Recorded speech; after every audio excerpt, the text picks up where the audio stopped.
പ്രധാനപ്പെട്ട വാർത്ത ഇന്നലെ നമ്മൾ പ്രേക്ഷകരുമായി പങ്കുവച്ചതാണ്. സുരേഷ് ഗോപിയുടെ പുതിയ ചിത്രം Janaki versus state of Kerala. ഈ സിനിമയുടെ റിലീസ് അനിശ്ചിതത്വത്തിലാവുകയാണ്. സിനിമയുടെ പേര് മാറ്റണമെന്നാണ് സെൻസർ ബോർഡ് ആവശ്യപ്പെട്ടിരിക്കുന്നത്. എന്നാൽ പേര് മാറ്റാൻ കഴിയില്ലെന്ന നിലപാടിലാണ് നിർമ്മാതാക്കൾ. 27-ാം തീയതി റിലീസ് ഉണ്ടാവില്ലെന്ന് സംവിധായകൻ പ്രവീൺ നാരായൺ ഫേസ്ബുക്കിൽ കുറിച്ചിട്ടുണ്ട്. നമുക്കിപ്പം ബി ഉണ്ണികൃഷ്ണൻ ഉണ്ട് കൂടുതൽ വിവരങ്ങളുമായി. B Unnikrishnan, good morning. B Unnikrishnan, ഇന്നലെ നമ്മൾ ഈ വാർത്ത റിപ്പോർട്ട് ചെയ്യുമ്പോൾ ഇതിൽ ഏത് പേര് മാറ്റണം എന്നുള്ളതാണ് എന്നതിലൊരു ആശങ്കയുണ്ടായിരുന്നു. ഇപ്പോൾ അത് വ്യക്തമാവുന്നു. ജാനകി എന്ന പേര് മാറ്റണം എന്നാണ് പറഞ്ഞിരിക്കുന്നത്. അതിൻ്റെ കാരണം എന്താണ് എന്നുള്ളത് ഔദ്യോഗികമായി നമുക്ക് അതിൻ്റെ വിവരം ലഭ്യമായിട്ടില്ല. പറഞ്ഞു കേൾക്കുന്നത് അത് സീതയുടെ മറ്റൊരു പേരാണ് ജാനകി എന്നുള്ളത് കൊണ്ട് അത് സിനിമയുടെ ടൈറ്റിലിൽ നിന്ന് ഒഴിവാക്കണം എന്നാണ് പറഞ്ഞിരിക്കുന്നത്. എത്ര അപകടകരമായൊരു കീഴ്വഴക്കത്തിനാണ് അങ്ങനെയാണെങ്കിൽ തുടക്കം കുറിക്കുക? ഈ ആവശ്യം ന്യായമാണോ? അതിനെ എങ്ങനെയാണ് നമ്മൾ ഇനി പ്രതിരോധിക്കാൻ പോകുന്നത്? B Unnikrishnan. Good morning doctor Arunkumar. ന്യായമാണോ എന്നൊരു ചോദ്യത്തിന് പോലും പ്രസക്തിയില്ലല്ലോ. ഇതിനകത്ത് നമ്മൾ മനസ്സിലാക്കുന്നത്, ഞാൻ ആ സംവിധായകനോട് സംസാരിച്ചു, മനസ്സിലാക്കുന്നത് ജാനകി എന്ന പേര് ടൈറ്റിലിൽ നിന്ന് മാത്രമല്ല, ആ കഥാപാത്രത്തിൻ്റെ പേര് തന്നെ മാറ്റണം. അങ്ങനെ മാറ്റി മുഴുവൻ ആളുകളെ കൊണ്ടും ഡബ് ചെയ്യിക്കണം എന്നുള്ളതാണ് അദ്ദേഹത്തിന് കിട്ടിയിട്ടുള്ള നിർദ്ദേശം. ഇതെല്ലാം വാക്കാലുള്ള നിർദ്ദേശമാണെന്ന് ശ്രദ്ധിക്കണം. എന്തുകൊണ്ട് ഇത് രേഖാമൂലം കൊടുക്കുന്നില്ല? അപ്പോൾ രേഖാമൂലം കൊടുത്താൽ നിയമപരമായി നിലനിൽക്കില്ല എന്ന് അവർക്ക് തന്നെ അറിയാവുന്നത് കൊണ്ടാണല്ലോ. പക്ഷേ അതങ്ങനെ അനിശ്ചിതകാലം അവർക്ക് കൊണ്ടുപോകാൻ പറ്റില്ല. കാരണം തിങ്കളാഴ്ചയോ ചൊവ്വാഴ്ചയോ അവർക്ക് ഷോക്കോസ് നോട്ടീസ് കൊടുത്തേ പറ്റുള്ളൂ നിർമ്മാതാവിന്. അപ്പോൾ അങ്ങനെയുള്ള ഘട്ടത്തിൽ തീർച്ചയായിട്ടും നിയമപരമായിട്ട് അതിന് ചെയ്യേണ്ട കാര്യങ്ങൾ ചെയ്യാം. അതവിടെ നിൽക്കട്ടെ. ഇവിടുത്തെ അംഗങ്ങൾ കാണുന്നു ആ സിനിമയ്ക്ക് മറ്റു കുഴപ്പങ്ങളൊന്നുമില്ല എന്ന് അവരുടെ ഒരു നിഗമനത്തിലെത്തുന്നു. അവരത് ഓൺലൈനിൽ ചെയർമാൻ്റെ അനുമതിക്കായി ബോംബെക്ക് അയക്കുന്നു. ചെയർമാനാണ് ഇതിനകത്തൊരു തീരുമാനം എടുത്തിരിക്കുന്നത്. അദ്ദേഹം ഇത്തരത്തിലൊരു തീരുമാനം സമീപകാലത്ത് വേറെയും എടുത്തിട്ടുണ്ട് എന്നാണ് ഞങ്ങൾക്ക് മനസ്സിലാക്കാൻ കഴിയുന്നത്. അതായത് ഒരു അതിക്രമത്തിന് ഇരയാകുന്ന പെൺകുട്ടി അതിനെതിരെ ധീരമായി സ്റ്റേറ്റിനോട് ഒരു നിയമയുദ്ധത്തിന് ഇറങ്ങുന്നതാണ് ആ സിനിമയുടെ ഇതിവൃത്തം.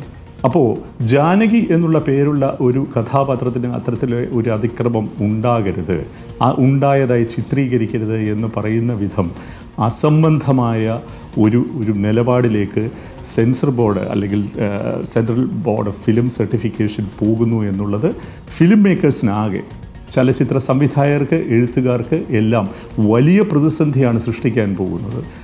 ഞാൻ അരുൺകുമാറിൻ്റെ ശ്രദ്ധയിലേക്ക് പെടുത്തുന്നു. മലയാളത്തിലെ ഏറ്റവും സെലിബ്രേറ്റഡ് ആയിട്ടുള്ള വില്ലന്മാരെ എടുക്കൂ, അവർക്കൊക്കെ ഓരോ ദേവന്മാരുടെ പേരുകളാണ്.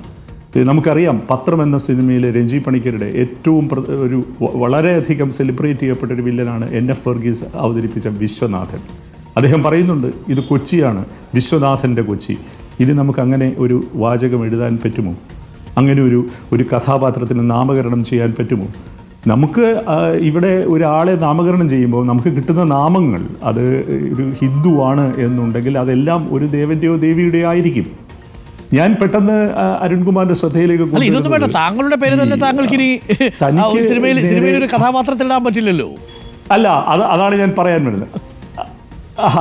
പറയാൻ വരുന്നത്. അതുപോലെ ഞാൻ ചോദിക്കട്ടെ, നമ്മൾ ജാനകി എന്ന് കേൾക്കുമ്പോൾ മലയാളികളുടെ എക്കാലത്തെ ഏറ്റവും പ്രിയപ്പെട്ട ഗായിക ആരാണ്? എസ് ജാനകിയാണ്. അപ്പോൾ ജാനകി അമ്മ ഇന്ന് പാടുന്നുണ്ടെങ്കിൽ നേറ്റു രാത്രി എമ്മ എന്ന പാട്ട് അവർക്ക് പാടാൻ സാധിക്കില്ലല്ലോ. പൊന്മേനി ഉരുകൃത് എന്ന പാട്ട് അവർക്ക് പാടാൻ സാധിക്കില്ലല്ലോ.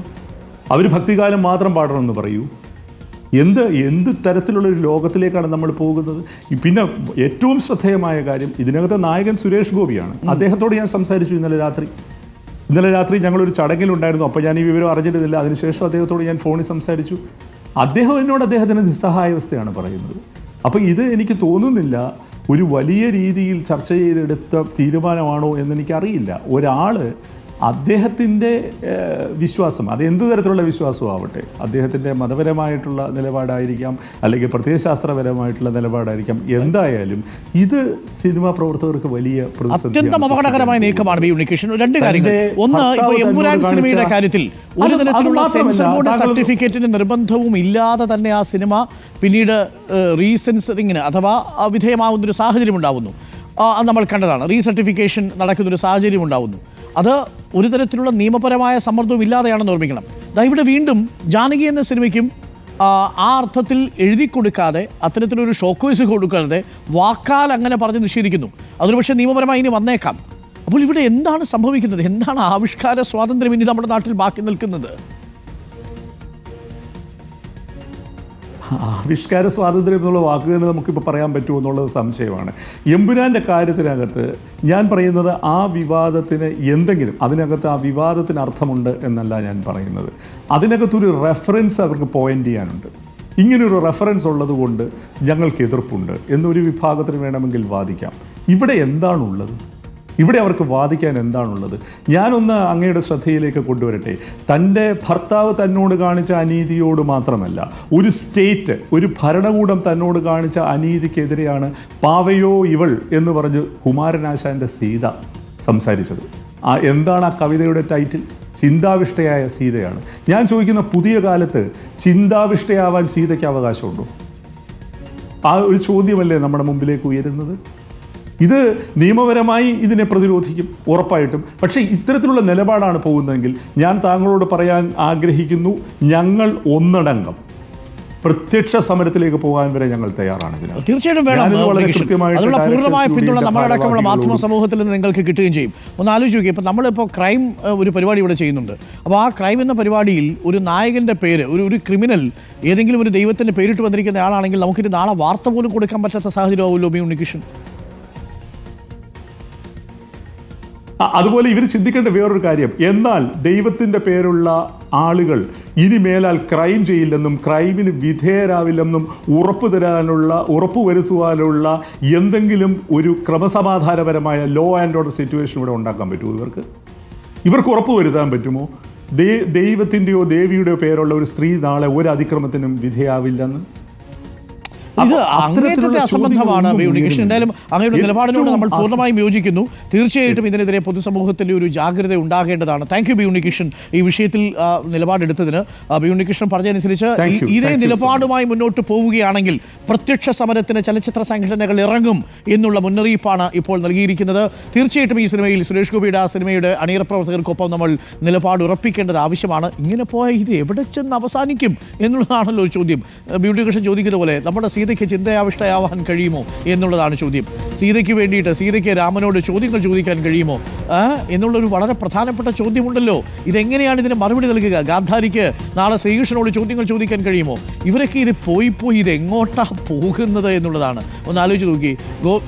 കേരളം കണ്ട ഏറ്റവും വലിയ ക്രൂരമായിട്ടുള്ള ബലാത്സംഗത്തിൻ്റെ പ്രതിസ്ഥാനത്ത് നിൽക്കുന്നയാളുടെ പേരിനി നമുക്ക് പറയാൻ പറ്റുമോ? ഒന്ന് ആലോചിച്ച് നോക്കി. ഈ പോക്ക് പോയാൽ അയാളുടെ പേര് ഇതായതുകൊണ്ട് നിങ്ങൾ ആ വാർത്ത സംപ്രേഷണം ചെയ്തതെന്ന് പറഞ്ഞാൽ അതങ്ങ് അവിടെ പോയി പറഞ്ഞാൽ മതി എന്നേ നമുക്ക് പറയാനുള്ളൂ, പറയേണ്ട ആളുകളോട്.